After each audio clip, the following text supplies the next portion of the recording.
ఎడారిలో సెలయేరులు మే 29వ తేదీ. మిమ్ములను దాసులని పిలువక స్నేహితులని పిలుచుచున్నాను. యోహాను సువార్త 15వ అధ్యాయము 15వ వచనం. కొంతకాలం క్రిందట జర్మనీకి చెందిన ఒక ప్రొఫెసర్ గారు ఉండేవారు.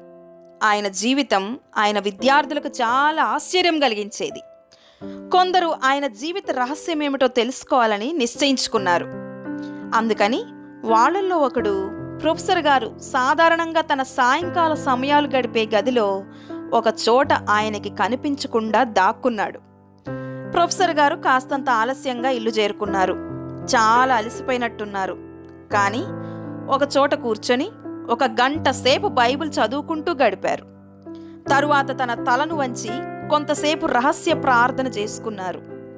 బైబిల్ని మూసేసి ఎవరితోనో మాట్లాడుతున్నట్లు ఇలా అన్నారు: ప్రభువైన యేసు, ఇప్పుడు మళ్ళీ మన ఇద్దరి మధ్య అంతా చక్కబడిపోయింది కదా, ఇంకేం గొడవలు లేవు కదా అన్నారు.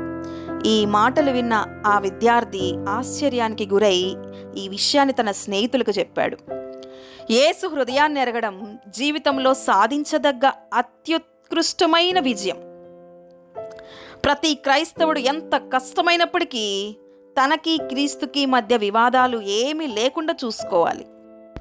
క్రీస్తు అనే నిజం రహస్య ప్రార్థనల వల్ల, ధ్యానంతో, అనుభవైక వేద్యంగా, బైబిల్ని వ్యక్తిగతంగా చదవడం వల్ల మాత్రమే తెలుస్తుంది. ఆయన సన్నిధిలో విడవకుండా గడిపే వాళ్ళకి క్రీస్తు వ్యక్తిగతంగా పరిచయం అవుతాడు. మాట్లాడు, వింటాడు. ఆత్మ కలుస్తుంది ఆత్మలో. చేరుతాడు నీకాయన ఊపిరి కంటే చేరువగా.